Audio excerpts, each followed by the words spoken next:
ہمارے ذہنوں میں جو معیارات بیٹھے ہوئے ہیں وہ کیا ہے؟ کامیابی پیسے سے ہے، کامیابی جائیداد سے ہے، کامیابی کاروبار سے ہے، کامیابی شہرت سے ہے، کامیابی اقتدار سے ہے. یہ معیارات ہیں. جو جتنا دولت مند اتنا کامیاب، جو جتنا مشہور اتنا کامیاب، جو جتنا پاپولر اتنا کامیاب، جو حکومت پر پہنچ گیا کامیاب، جس نے بڑا کاروبار جما لیا کامیاب، جس نے بہت جائیداد بنا لی کامیاب. یہی ہے اصل میں ساری بس کی گانٹھ.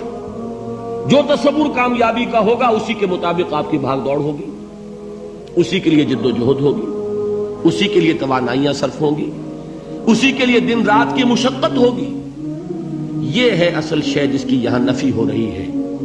کامیابی دولت سے نہیں، کامیابی شہرت سے نہیں، کامیابی اقتدار اور طاقت اور حکومت سے نہیں، بلکہ کامیابی ہے ایمان سے، عمل صالح سے، تواصی بالحق سے، تواصی بالصبر سے. آپ غور کیجئے اس نقطہ نظر کا، اس ایٹیچیوڈ کا، یہ جو مینٹل ایٹیچیوڈ ہے اس کا بدل جانا ہی انسانی شخصیت کے اندر انقلاب برپا کرے گا. اب آپ کا نتیجہ کیا نکلا؟ اگر تو دولت سے کامیابی ہوتی تو قارون بہت کامیاب تھا، اگر حکومت سے کامیابی ہوتی تو فرعون اور نمرود بہت کامیاب تھے. کامیابی ان سے نہیں ہے. کامیابی انسان دولت میں قارون کی دولت تک پہنچ جائے اور دنیا میں دبدبہ اور اقتدار اور سلطنت اور حکومت کے اعتبار سے وہ نمرود اور فرعون کا مقام حاصل کر لے، وہ ناکام ہے، خائب ہے، خاسر ہے، برباد ہے. اور ابو ذر غفاری کامیاب ہے، چاہے ان کے پاس کچھ نہیں تھا، جھونپڑی تک نہیں تھی، کوئی گھر نہیں تھا.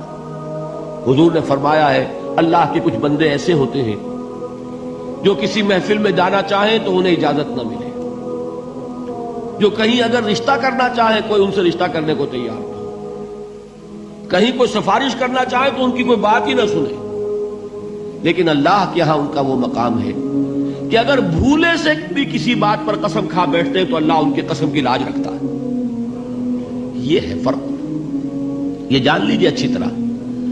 اس بات کا مان لینا آسان، اس پر سبحان اللہ کہنا آسان، لیکن اس کے مطابق آپ کے اپنے ذہن کا بدل جانا بہت مشکل. اس لیے کہ ہم متاثر ہوتے ہیں اپنے ماحول سے.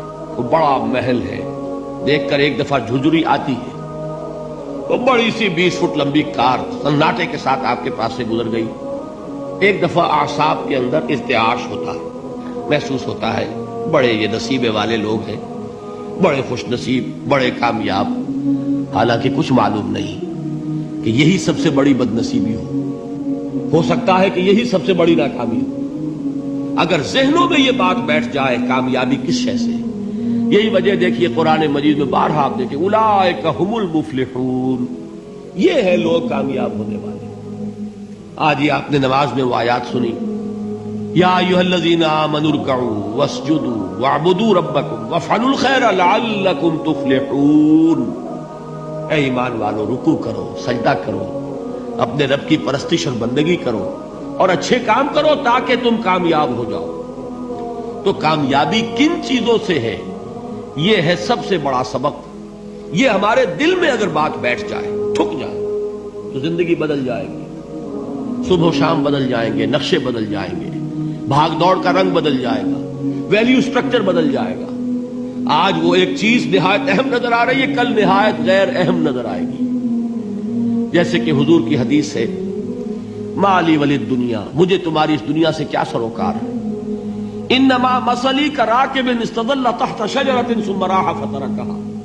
میری مثال تو اس سوار کی سی ہے جو تھوڑی دیر کے لیے ایک درخت کے سائے میں ٹھہرتا ہے سستانے کے لیے، پھر وہ اپنا راستہ لیتا ہے. اسے اس درخت سے مستقل تعلق اس کا نہیں ہے، وہ اس کا گھر نہیں، وہ اس کی منزل نہیں. اسی طرح یہ دنیا میرا گھر نہیں ہے. اب دیکھیے ہم کہتے ہیں انا للہ و انا الیہ راجعون، ہم تو مسافر ہیں، ہم اللہ کے پاس سے آئے، اللہ کی طرف ہمیں لوٹ جانا ہے.